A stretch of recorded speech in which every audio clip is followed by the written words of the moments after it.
Wah, peneguhan, penguatan untuk iman kita. Saudara, apa itu kusta?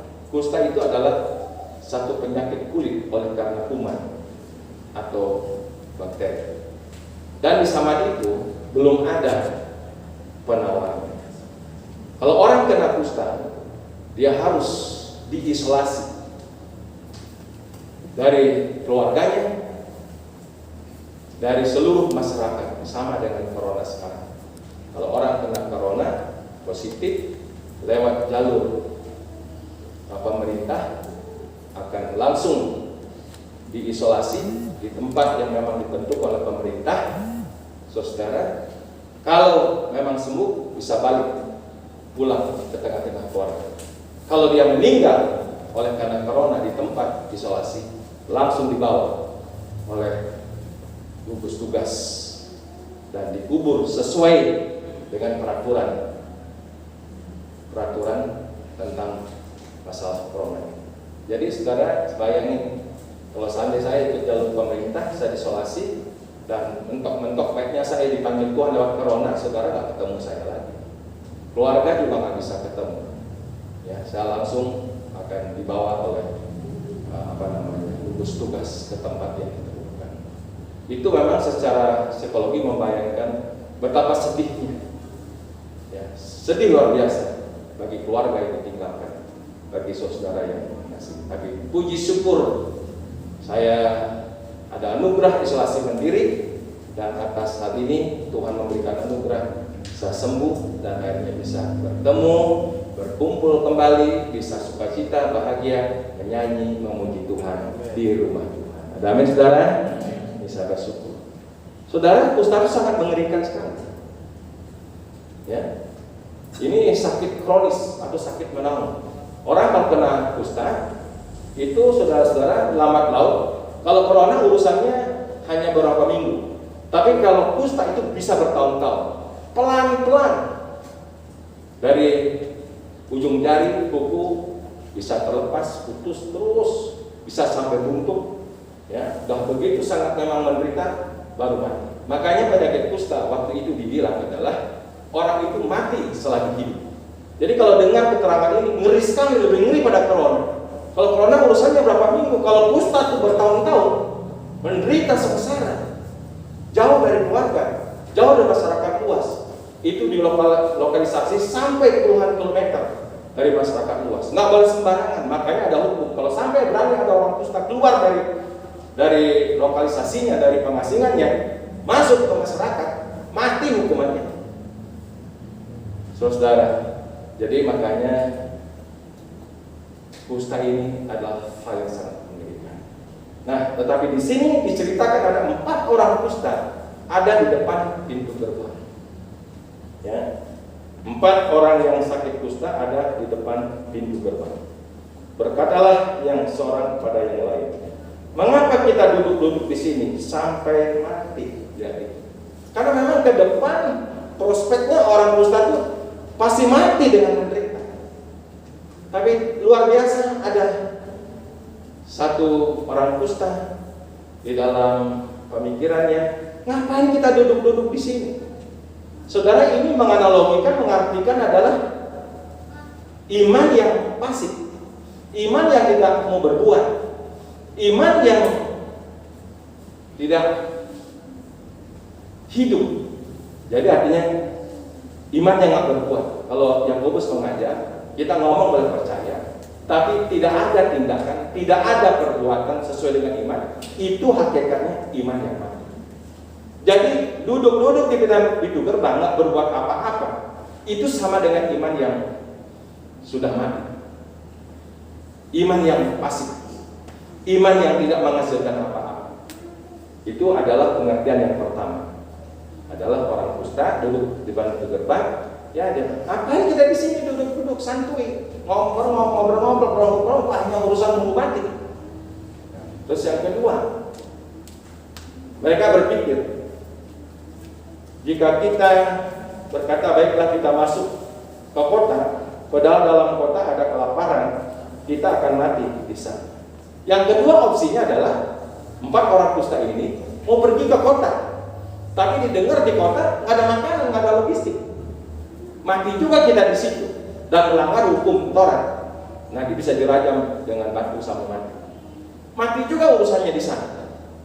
Saudara-saudara, saya mengartikan yang kedua.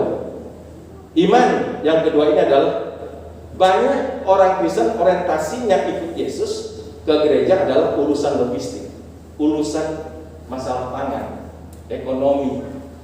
Jujur aja, ada banyak orang Kristen ke gereja bersyarat. Wah, pikirannya mau diberkati, usahanya maju, dia sehat walafiat, apa yang diminta dikasih sama Tuhan. Jadi urusannya adalah hal-hal duniawi, hal-hal materi. Saudara-saudara, berdoa minta berkat itu nggak salah. Tapi kalau kita sudah obsesif ikut Tuhan, hanya urusan materi, hati-hati. Saudara, nggak sedikit orang Kristen ke gereja bersyarat. Coba dulu ke gereja dah berapa bulan, bener nggak diberkati oleh Tuhan? Aku diberkati, panjang hidupku diberkati. Waktu bangun pagi-pagi, siang berganti malam, aku lagunya luar biasa. Dan banyak orang Kristen ingin membuktikan, benar nggak kalau saya rajin ke gereja, saya akan bisa naik gaji, gampang terbuka pekerjaan, ya, ekonomi saya akan makmur. Makanya saya perhatikan ada banyak orang Kristen datang ke gereja berapa bulan, ada yang setahun. Dia merasa mungkin ekonominya kok stagnan, nggak bener nih. Makanya orang kalau orientasinya ke gereja, urusannya logistik, urusannya ekonomi, pasti tidak akan tahan. Iman seperti ini rentan. Maka saudara, kita semua harus lebih dalam lagi mengerti bagaimana iring Yesus. Jangan mandek iman kita hanya urusan materi, urusan mujizat, urusan sembuh, urusan sehat. Itu adalah iman yang tidak sempurna. Tuhan memberkati kita, memberikan kesembuhan, diberikan satu mujizat supaya kita mengenal Dia lebih dalam lagi. Jangan sampai mandek mengenal Tuhan hanya urusan duit, urusan materi, urusan kaya, urusan masalah properti. Ya, makanya Tuhan beri berkat seperti itu. Tuhan mau supaya kita lebih dalam lagi. Maka ada lagu, lebih dalam lagi ku rindu Kau. Lebih dalam. Tuhan, Kau berkati saya seperti ini. Untuk apa Tuhan? Dia bertanya, dia merenung. Sebenarnya Tuhan punya tujuan apa buat saya? Itu yang penting. Itu yang kedua. Kita pergi ke kota, nggak ada makanan di situ, mati juga di situ, bisa dirajam dengan batu sampai mati. Tapi yang ketiga mereka punya opsi. Ini yang hebat. 4 orang kusta ini, saudara, yang ketiga dia katakan, dan jika kita tinggal di sini kita akan mati juga. Jadi sekarang marilah kita menyeberang ke perkemahan tentara Aram. Jika mereka membiarkan kita hidup, kita akan hidup. Dan jika mereka mematikan kita, kita akan mati. Ini opsi yang ketiga, adalah iman yang bangkit masuk ke medan pertempuran, karena Israel sedang menghadapi tentara Aram pada waktu itu. Jadi pilihannya bukan diam di depan pintu gerbang, iman yang pasif. Bukan juga dia pergi ke kota. Ini adalah salah motivasi iman kita. Maka iman kita jangan urusan orientasinya masalah ekonomi. Tapi yang ketiga luar biasa. Mari kita bangkit. Jangan di sini, jangan ke kota. Kita pergi ke medan pertempuran. Kita tiap hari menghadapi pertempuran rohani, melawan nasir-nasir jahat, intimidasi kuasa-kuasa gelap, melawan pengaruh dunia ini, melawan kedagingan kita. Pertempuran rohani. Saudara, mereka pergi ke pertempuran, mereka milih mati. Mati yang bagaimana? Bukan mati konyol, mati yang iman yang pasif. Bukan juga mati dalam iman hanya urusan duniawi, memang itu akan binasa. Tapi dia memilih mati dalam imannya kepada Tuhan. Iman yang bangkit berdiri, iman yang aktif, iman yang dinamis, iman yang progresif. Nggak takut mati. Saudara, sementara saya sakit, ada teman saya telepon saya, ngobrol-ngobrol, sampai ada perkataan, Pak Wayan jangan mau mati konyol ya. Wah, kok saya mati konyol? Enggak, saya nggak mati konyol. Saya mati dalam iman pada Kristus. Kalau memang dengan corona ini sebagai sarana untuk mengambil hidup saya, terpujilah nama Tuhan. Doa saya adalah, biarlah sehatku memuliakan Engkau, biarlah sakitku memuliakan Engkau, bahkan matiku memuliakan Tuhan. Itu iman. Jadi bukan saya mati konyol, kecuali kalau saya mati tanpa Kristus, mati tanpa iman, iman yang pasif, iman yang hanya urusan duniawi. Tapi saya mati dalam iman. Hidupku Kristus, mati adalah keuntungan. Saya nggak takut sama sekali, tidak terintimidasi. Bahkan ada berita simpang siur. Wah, ini saudara, kalau saudara kena COVID, itu sudah mengerti tekanan mental. Bukan hanya yang kena COVID, keluarga juga kena tekanan mental. Kadang-kadang di tengah situasi itu, banyak juga jemaat bukannya nanya, memberikan penghiburan. Ada berita yang simpang siur, menekan jiwa saya. Tapi di situ saya berdoa kepada Tuhan dengan bertobat, dan dalam berdiam Tuhan menyelamatkan. Dengan jiwa yang tenang dalam percaya, di situ letak kekuatan. Saya dihibur oleh firman Tuhan. Saya tetap berdoa melepaskan pengampun. Saudara, jadi biarlah kita memiliki iman 4 orang kusta ini. Opsi yang ketiga, mari iman kita jangan iman yang pasif, iman yang bersembunyi. Mari iman kita aktif. Jangan takut. Corona ini sudah menakutkan, dan kita jangan nakut-nakutin orang dengan corona. Saya minta dengan firman Tuhan hari ini setiap saudara yang hadir, corona ini sudah menakutkan. Tapi saudara, bagi kita yang semua yang percaya, mari kita seperti 2 pengintai, Kaleb dan Yosua, pulang bawa berita yang sehat, bawa berita yang membangun, bawa berita yang membangkitkan semangat, bawa berita yang memberanikan. Jangan menakut-nakuti keluarga kita. Wah, jangan dulu lo ke gereja. Sengaja ditanya, wah nggak boleh oleh saudara saya, nggak boleh oleh si A, si B, si C. Berarti imannya belum edit, masih bergantung kepada orang. Saudara, saya minta kepada semua kita sebagai anak Tuhan yang mempunyai iman yang aktif, iman yang progresif, iman yang dinamis, ya, iman yang berbuah seperti 4 orang kusta nanti pulang di tengah keluarga. Teguhkan, kuatkan anak-anak kita. Amin. Teguhkan cucu kita, teguhkan sanak saudara kita, teguhkan teman-teman seiman. Ini corona ini kan sudah memang menakutkan semua orang di dunia. Sudah menakutkan, sudah serem, diserem-seremin lagi. Terus dibagi lagi chat-chat yang di ini, COVID. Banyak menelan jiwa yang mati. Saudara-saudara, sebenarnya data COVID ini hanya 6% yang mati, 94% itu sembuh. Makanya saudara, sekian ratus ribu sudah memang kena, ratus sekian sembuh. Di Indonesia baru hanya sampai 11.000, kecil sekali. Dia punya data-data. Tapi yang justru yang digede-gedekan, yang 11.000 ini yang sembuh itu kurang diberitakan. Mari kita bersama-sama. Betul, corona menakutkan. Tetapi kita jangan menakut-nakuti keluarga kita lagi dengan corona. Mari sampaikan kata-kata yang positif, kata-kata yang sehat, kata-kata yang membangun, kata-kata yang membuat orang jangan terpuruk, jangan bersembunyi imannya. Mari kita bangkit di tengah-tengah corona ini bagi kemuliaan Kristus. Hidup adalah Kristus, mati adalah keuntungan. Amin. Saudara, kan kita ke gereja seminggu sekali, mengatakan, aduh, pakai otak untuk ke gereja, itu nggak sehat otaknya.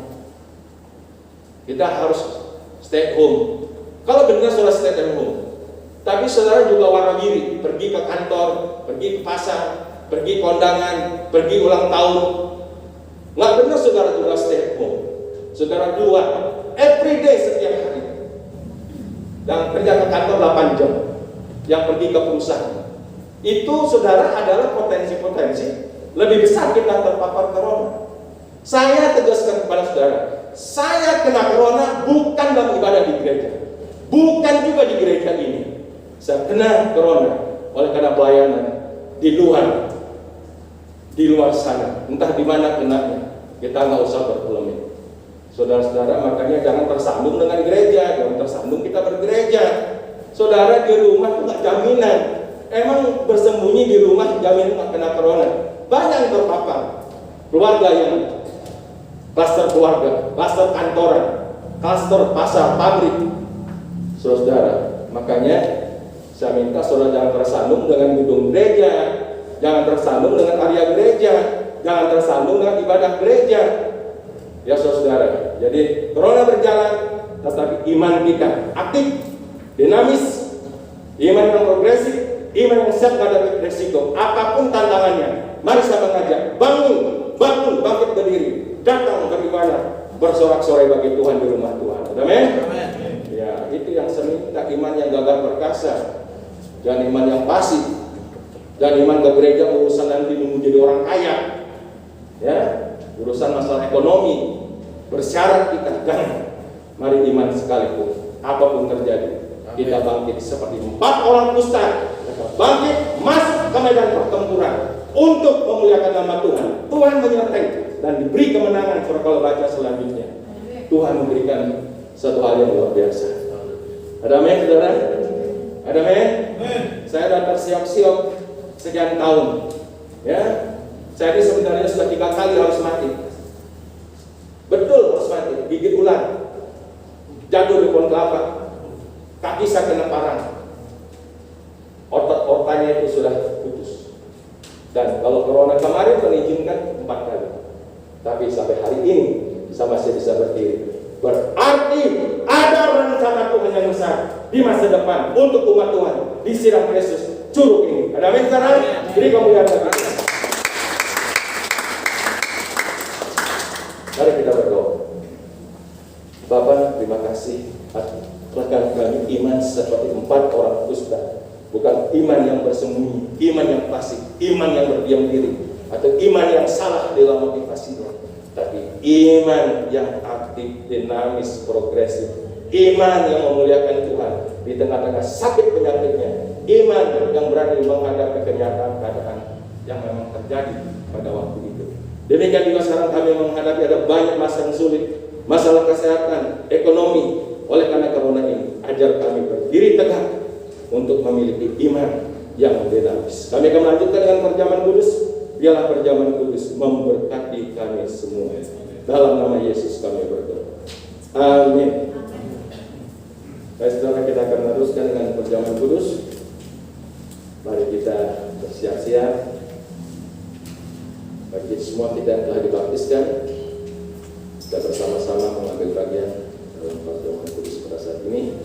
Bagi yang belum, mohon kesabarannya demi ketertiban kita. Semua dalam sikap doa.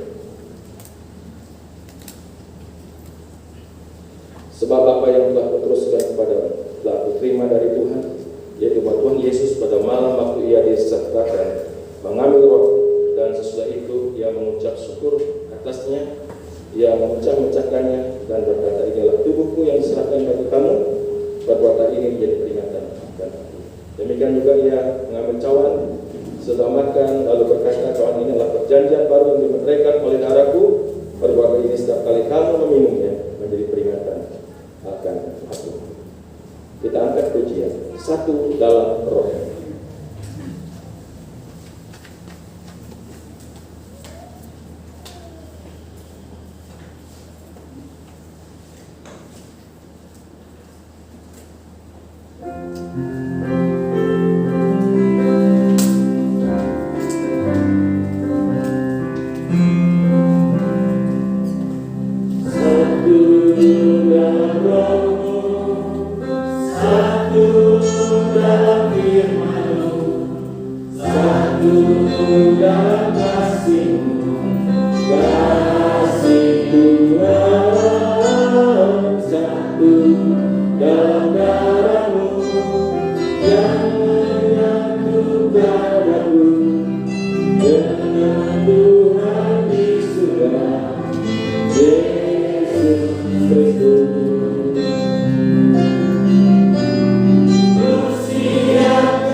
benda yang dikhususkan. Pertama adalah roti yang tidak beragi, melambangkan tubuh Yesus yang suci, dipecah-pecahkannya, dikorbankannya untuk kita. Yang kedua adalah anggur, yang melambangkan darah Tuhan Yesus, darah yang suci, darah di mana kita satu-satunya jalan penyelesaian atas dosa kita, darah untuk menghapus dosa umat manusia. Sekarang ambil dan bagikan.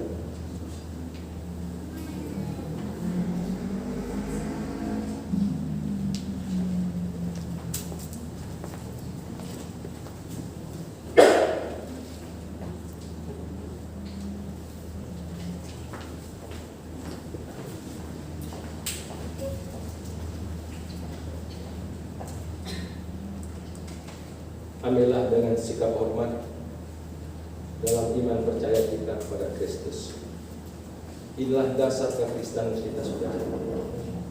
Jangan pernah terlepas daripada pengorbanan Kristus. Pagi, siang, malam tetap merenung tentang kasih Tuhan yang telah menyelamatkan kita melalui satu jalan, melalui pengorbanan Kristus di Yerusalem. Disitulah kita mengakarkan iman percaya kita. Jangan pernah media, karena iblis tahu firman Tuhan. Dia tidak menggiring kita ke zona hitam, melakukan dosa-dosa yang berat, tapi cukup iblis menggiring kita ke zona abu-abu, yaitu adalah zona yang medium, zona swan. Ya, yang penting ke gereja, yang penting pokoknya ya ibadah aja. Dan memang Alkitab telah mengatakan secara manusiawi mereka masih melakukan agama, tetapi kenyataannya tidak sungguh-sungguh. Iblis tahu Wahyu pasal 3:16, kalau engkau suam-suam kuku, Tuhan akan memuntahkan kita dari mulutmu. Makanya lewat corona, iblis bukan mendorong kita ke zona hitam, tidak, tapi di zona abu-abu, di mana orang Kristen termasuk hamba Tuhan sekarang banyak yang medium. Ibadahnya tidak greget, doanya tidak greget, tidak ada cinta yang berkobar, suam-suam. Pada kerohanian kita suam-suam, pasti kita akan tereliminasi. Iblis tahu persis firman Tuhan itu, makanya dia tidak menggiring hamba Tuhan, tidak menggiring aktivis-aktivis, tidak menggiring umat Tuhan ke zona hitam, tapi dia menggiring kita ke zona abu-abu. Hati-hati imanmu abu-abu. Hati-hati kerohanianmu abu-abu. Hati-hati ibadahmu abu-abu. Engkau hanya sekedar hanya melengkapi hukum agama. Tidak ada kerinduan di hati yang mau betul-betul menyembah Tuhan. Tuhan menilik hati, bukan sekedar bajunya, bukan sekedar aturannya. Saudara, makanya kekristenan bukan sekedar aturan, tapi kekristenan berbicara tentang Allah mengasihi kita dan kita yang boleh merespon. Ada hubungan dengan Tuhan di dalam kasih. Itu kekristenan. Mari saudara renungkan pada hari ini. Corona dipakai oleh iblis untuk menggeser orang Kristen. Ingat, dia menggeser bukan ke zona hitam, tapi ke zona abu-abu. Cukup pada waktu kita ibadah abu-abu, semangatnya abu-abu, medium maksudnya, tidak segenap hati. Sedangkan kita dengar firman Tuhan, kasihlah Tuhan Allahmu dengan segenap jiwamu, segenap hatimu. Mari hari ini perbaharui pengiringan kita akan Kristus. Saya undang semua kita bangkit berdiri. Angkat roti yang tak beragi ini, yang melambangkan tubuh Yesus yang suci, yang dipecah-pecah untuk kita. Sesuai dengan firman Tuhan, terimalah roti ini dengan iman dan makan.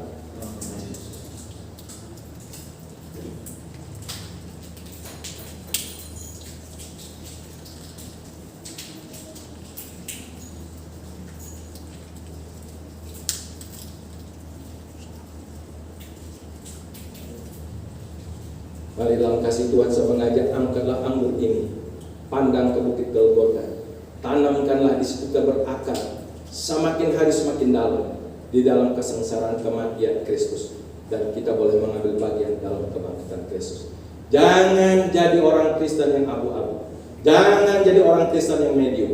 Jadilah orang Kristen di area putih yang tetap bersemangat berkobar-kobar, menjaga kekudusan hidup, supaya waktu Tuhan datang dia melihat kita dan Dia menyatakan kita adalah hamba-hamba yang setia dan kita boleh disambut di kerajaan surga. Mari sesuai dengan Alkitab, anggur ini melambangkan darah Tuhan Yesus yang suci untuk pengampunan segala dosa-dosa kita. Terimalah anggur ini dengan iman dan minum.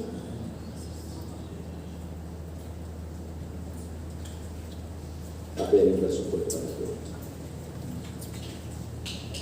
Kita bersatu dalam doa. Tuhan Allah Bapa dalam kerajaan surga, terima kasih Tuhan atas pimpinan penyertaan Tuhan di dalam ibadah kami saat sore hari ini. Yesus. Sebagaimana kami ada anak Tuhan, kami bersyukur bahwa Engkau memberkati ibadah kami, memberkati kami semua jemaat-Mu yang telah hadir dengan kebenaran firman-Mu. Biarlah kedalaman hati kami Tuhan yang lemah ini, biarlah dengan kebenaran firman Tuhan kami memperbaiki iman percaya kami tidak di area abu-abu, tapi kami memiliki iman yang progresif, yang tetap kuat di dalam Tuhan. Sehingga apapun yang terjadi ke depan, kami tetap mengandalkan Tuhan dan kami tetap berani mati untuk Tuhan. Terima kasih Bapak untuk firman yang memberkati. Biarlah kami semua Tuhan menjadi anak Tuhan yang selalu ada dalam genggaman Tuhan. Memberkati Tuhan gembala sidang kami yang sudah melayani kami dalam firman dan perjamuan kudus. Biarlah perjamuan berisi menguatkan kami kembali Tuhan bahwa pengorbanan Tuhan di Bukit Golgota begitu luar biasa dan kami tidak bisa membalas kebaikan Tuhan di dalam hidup kami. Terima kasih Bapak, kami bawa dalam doa untuk setiap jemaat Tuhan yang hadir pada sore hari Tuhan, yang mungkin ada dalam kelemahan, ada dalam pergumulan. Kami semua meletakkan di bawah salib-Mu Bapak, dan kami percaya Tuhan akan memberikan jalan keluar yang terbaik. Amen. Terima kasih Bapak untuk kasih-Mu yang luar biasa. Terpujilah nama-Mu tempat yang maha tinggi. Hanya di dalam nama Tuhan Yesus Kristus kami alaskan doa ini dengan penuh pengucapan syukur. Mari semua kita katakan Amin. Haleluya. Silakan kembali. Kita bernyanyi bersyukur pada Tuhan. Dan dialah iman kita, iman yang bulat, bukan karena si A, si B, si C, tapi karena pribadi kita telah mengambil keputusan dari Tuhan Yesus. Mengikut Yesus keputusan itu.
Haleluya, kita mau ikut Yesus menjadi keputusan kita. Amin. Amin.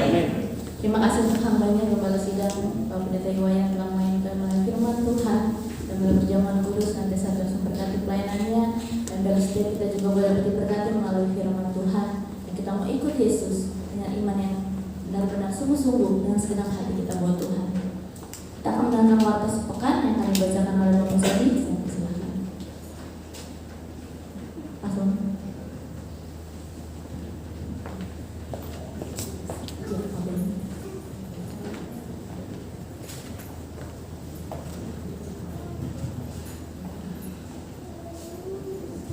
Baik Bapak Ibu, saudara-saudari terkasih dalam Tuhan, Shalom.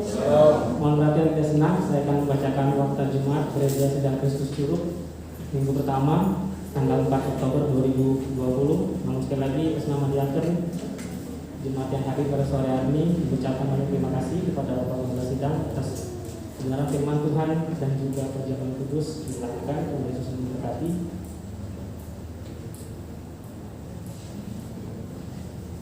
Pertanyaan pertama, bagi jemaat yang ingin memberikan persembahan perpuluhan, persembahan khusus, silakan memasukkannya ke dalam kotak persembahan yang tersedia di atas meja mimbar. Tuhan memberkati setiap orang yang memberi dengan sukacita.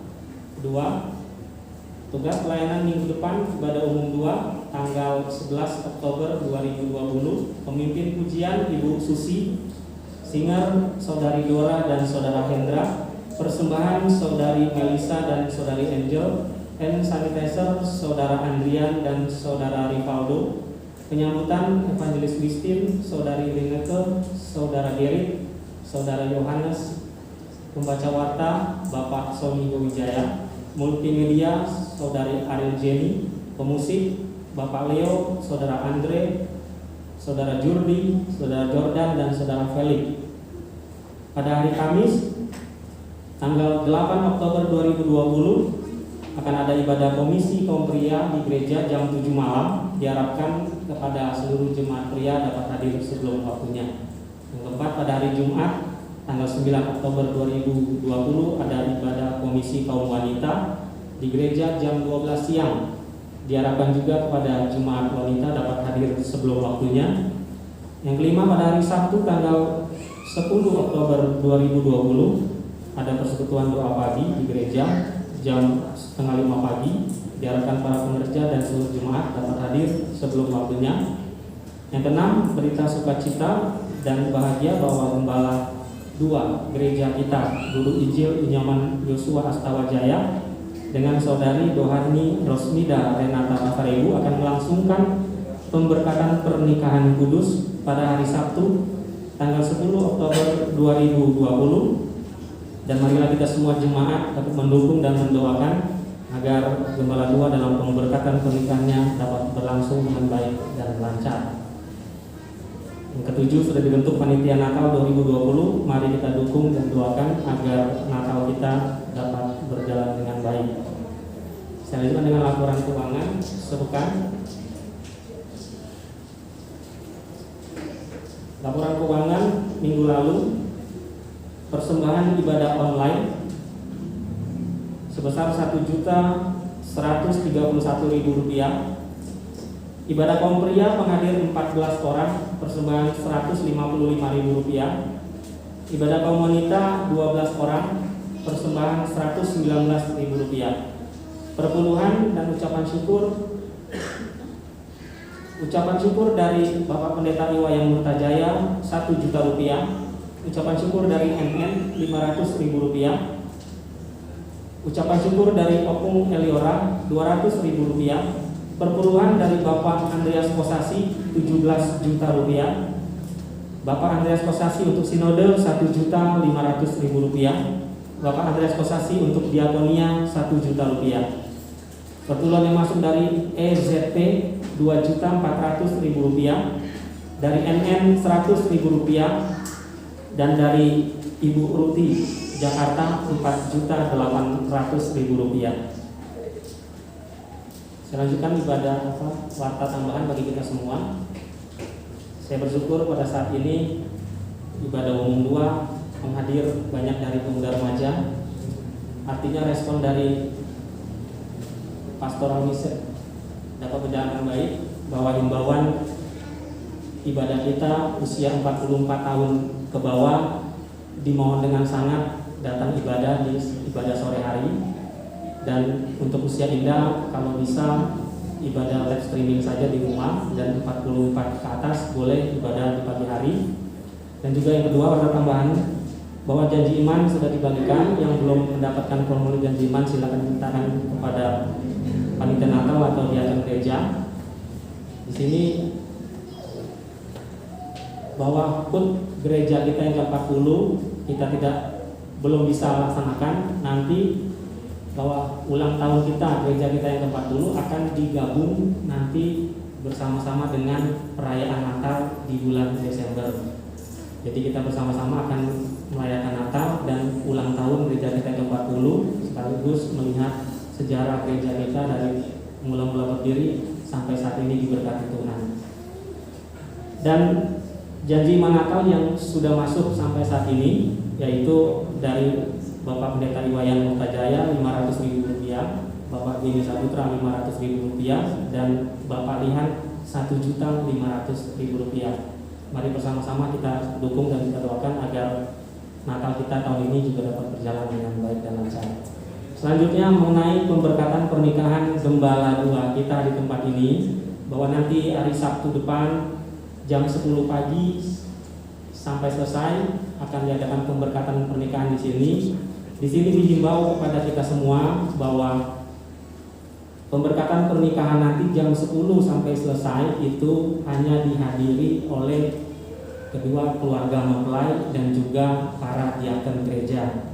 Dikarenakan untuk menghindari kerumunan, saya yakin dan percaya kalau semua dibuka, pasti ruangan ini akan penuh dengan jemaat yang rindu untuk mendoakan Gembala 2 kita.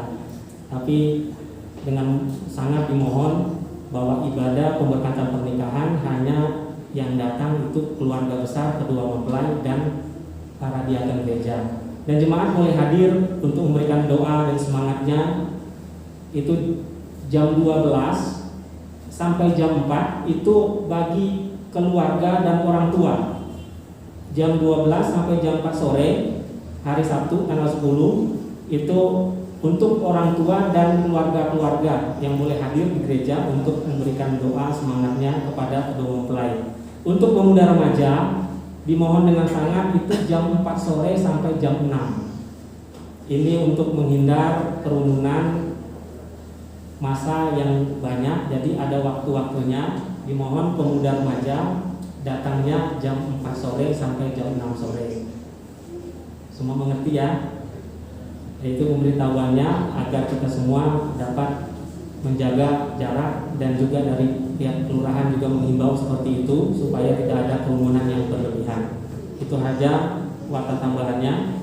Terima kasih atas perhatian kita semua. Tuhan Yesus memberkati.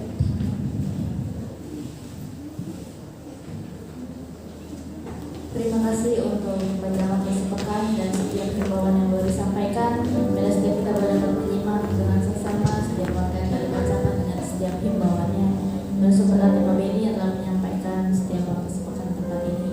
Dan kita sungguh bersyukur bahwa kita boleh belajar dari firman Tuhan. Bila setiap kita memiliki iman yang sungguh aktif, sungguh progresif dan dinamis di dalam mengikut Tuhan. Karena kasih Tuhan tak pernah berakhir dalam hidup kita. Dan kita sungguh percaya bahwa Yesus Tuhan sungguh teramat dan teramat baik dalam hidup kita. Dan kita mau berikan persembahan yang kedua sebagai ucapan syukur kita kepada Tuhan. Dan ada persembahan sukarela ke depan yang dimulai dari sebelah paling depan, baris depan. Setelah baris depan selesai, baris depan ke belakang. Jadi dimulai dari baris sebelah kanan saya, baris tengah, baru di baris sebelah kiri saya. Mari kita boleh penyanyi dengan sebuah pujian Tuhan Yesus baik. Tuhan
doksologi, saya undang kita semua untuk bangkit berdiri.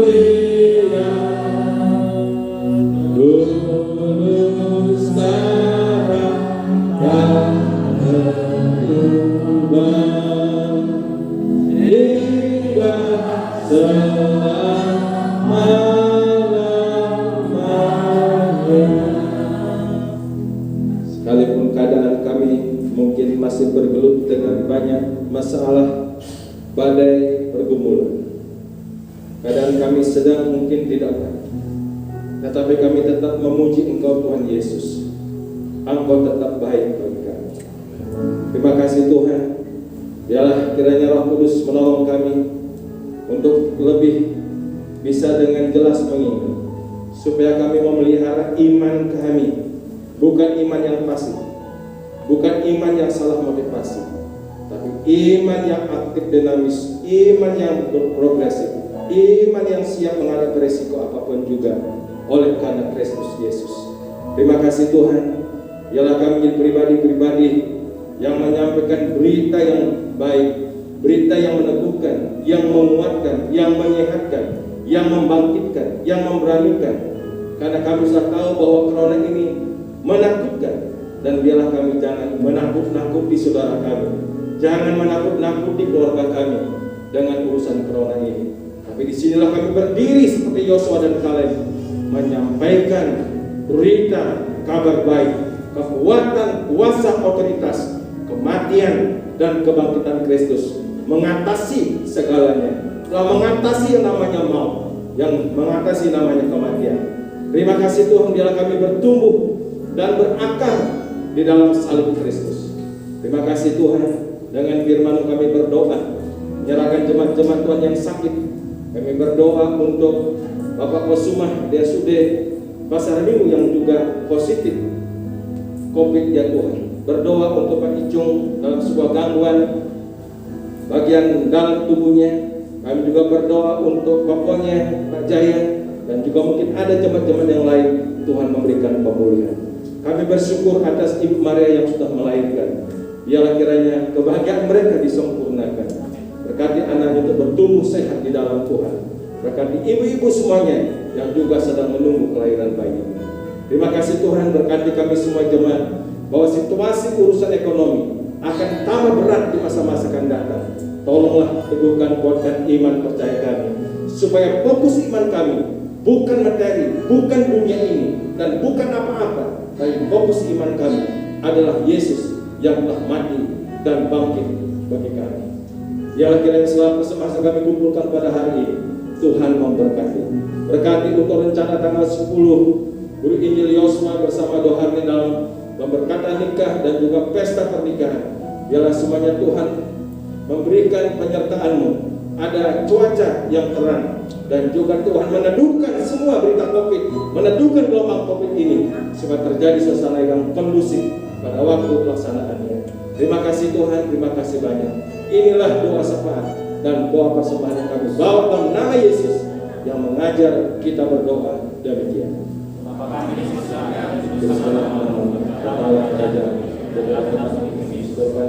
Bila pada hari ini makan kami secukupnya, dan ampunilah kesalahan kami seperti kami mengampuni kesalahan kami, dan jangan membawa kami ke pencobaan, bebaskanlah kami selayaknya.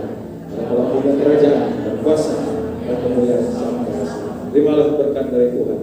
Kiranya damai sejahtera dari Allah Bapa yang limpah sempurna, kasih karunia, penebusan, pengampunan dosa, keselamatan dalam Kristus Yesus Anak yang tunggal, serta janji penghiburan kekuatan oleh Kudus menyertai saudara sekalian sekarang ini sampai selama-lamanya.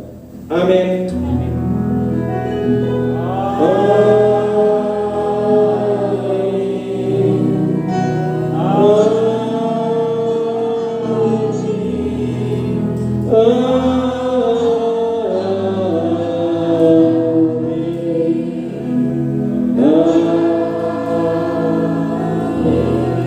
Silakan duduk, saat doa kebaktian selesai. Selamat hari Minggu, Tuhan memberkati saudara.